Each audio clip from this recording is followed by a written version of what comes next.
Bismillahirrahmanirrahim. Assalamualaikum warahmatullahi wabarakatuh. Semangat pagi. Berjumpa lagi pada channel Pak Guru SD. Pada video pembelajaran kali ini, kita akan belajar tema 1, pertumbuhan dan perkembangan makhluk hidup. Subtema 3, pertumbuhan hewan. Pembelajaran 4. Ingat ya, sebelum memulai pembelajaran, kita berdoa terlebih dahulu menurut agama dan kepercayaannya masing-masing, agar proses pembelajaran dan kegiatan kita hari ini dapat dimudahkan. Amin. Setelah berdoa, dipersiapkan alat tulisnya untuk memulai pembelajaran pada hari ini. Nah, kalian sudah mempelajari pertumbuhan dan perkembangan hewan. Hewan berkembang biak dengan cara yang berbeda-beda. Setiap tahapan perkembangbiakannya pun berbeda-beda. Ada yang bertelur dan ada juga yang melahirkan. Pada pembelajaran sebelumnya, kita sudah belajar tahapan perkembangbiakan pada ayam. Ayam berkembang biak dengan cara bertelur.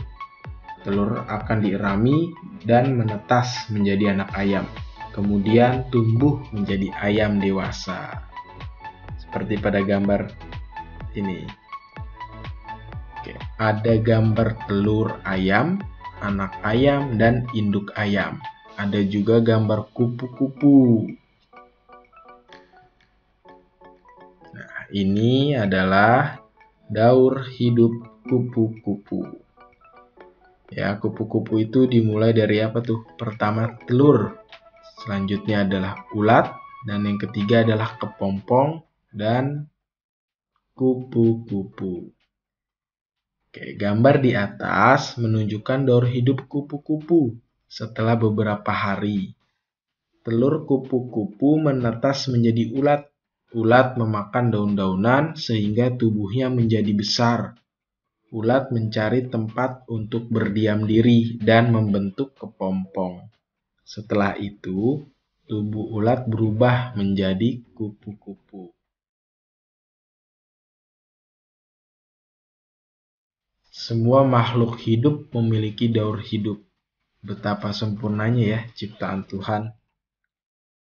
Nah, tadi Pak Guru sudah menceritakan sedikit mengenai daur hidup kupu-kupu. Nah, sekarang kalian bisa menceritakan setiap tahapan daur hidup kupu-kupu menggunakan kalimat kalian sendiri. Ini adalah penjabarannya. Pertama itu dimulai dari telur. Tahap pertama adalah telur. Telur tersebut beberapa hari akan menetas menjadi ulat. Maka yang kedua adalah ulat. Ya, tahap kedua adalah ulat. Ulat akan makan daun-daunan sehingga tubuhnya menjadi besar. Kemudian, ulat mencari tempat untuk berdiam diri dan membentuk kepompong. Nah, ini pada gambar ulat ini kalian tentu pernah melihat nih. Terus juga kalian harus hati-hati kalau sama ulat ya. Kadang kalau terkena tubuh itu bisa menyebabkan gatal. Selanjutnya adalah kepompong.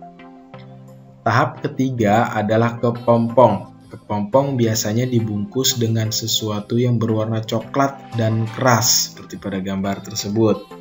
Nah, kepompong akan berpuasa selama 7 hingga 20 hari.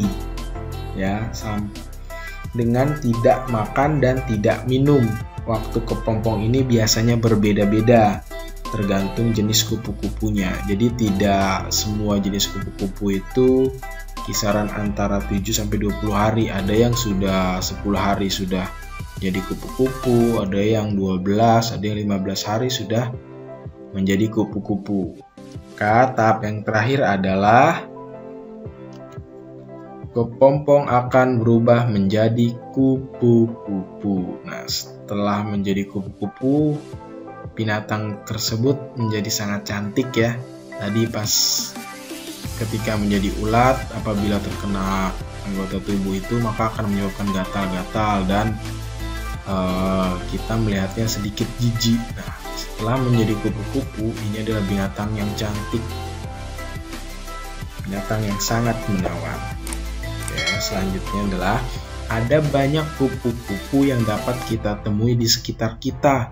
Ukuran kupu-kupu ada yang besar dan ada yang kecil, dengan bermacam-macam warna dan motif tentunya. Mari mencoba menirukan gerak sesuai tahapan daur hidup kupu-kupu. Nah, yang pertama itu ada telur. Yang kedua itu ada ulat. Setelah ada ulat ada kepompong. Terus selanjutnya menjadi kupu-kupu. Oke, seperti pada tayangan ini. Ikuti gerakan sesuai gambar. Yang pertama itu posisi tidur terlentang sambil mendekap kaki dan badan. Ini adalah gerak telur. Kedua adalah posisi badan merangkak. Nah, ini seperti gerak ulat. Ingat ya, merangkak seperti gerak ulat. Oke, selanjutnya itu posisi berdiri, tangan mengepal dan disimpan di atas kepala. Salah satu kaki diangkat menyerupai gerak menggantung pada pohon. Ini adalah gerak kepompong.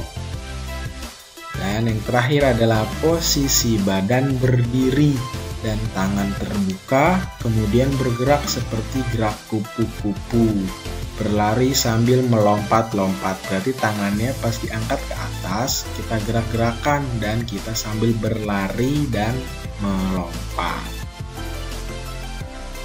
Nah, setelah kamu mempraktikkan gerak daur hidup kupu-kupu dari mulai telur, ulat, kepompong, dan menjadi kupu-kupu, maka selanjutnya adalah setelah mempraktikkan dan mengamati gerakan yang dilakukan temanmu atau anggota keluarga lain di rumah, berikan saran yang baik untuk perbaikan sebagai bentuk menghargai teman atau anggota keluarga lain. Jadi apabila ada anggota keluarga lain yang melakukan kesalahan geraknya, kamu memberikan saran yang baik. Seperti ini sarannya. Nah, misalkan kamu melihat gerakan teman atau anggota keluarga lain, ada yang keliru atau salah, kamu pun memberi saran dengan bahasa yang baik dan sopan. Ingat ya, bahasanya harus baik dan sopan. Seperti seharusnya begini, sambil kamu mempraktikkannya. Misalkan gerakan kupu-kupu, tangannya harus ke atas, harus kamu goyang-goyangkan, dan kamu juga berlari sambil melompat. Seperti itu. Dan kamu juga bisa mengajarinya dengan gerakan yang benar. Memberi saran dengan baik terhadap teman atau orang lain juga termasuk sikap menghargai. Kita harus memberikan saran yang baik jika melihat teman atau orang lain melakukan hal yang keliru. Menyayangi teman atau orang lain termasuk pengamalan sila kedua Pancasila. Sila kedua Pancasila adalah kemanusiaan yang adil dan beradab. Nah, ini adalah lambang dan simbol sila kedua Pancasila. Lambangnya itu adalah rantai emas. Bunyinya adalah kemanusiaan yang adil dan beradab. Kalian harus ingat ya. Oke, jadi kesimpulan pembelajaran kita hari ini adalah yang pertama, menuliskan pokok-pokok informasi yang disajikan tentang pertumbuhan dan perkembangan kupu-kupu. Yang kedua, memberikan saran sebagai pemahaman arti bersatu dalam keberagaman. Oke, cukup sekian pembelajaran kita hari ini. Semoga bermanfaat. Kurang lebihnya mohon maaf. Apabila ada yang ingin ditanyakan, boleh bertanya pada kolom komentar ya. Assalamualaikum warahmatullahi wabarakatuh. Terima kasih. Sampai jumpa pada pembelajaran selanjutnya.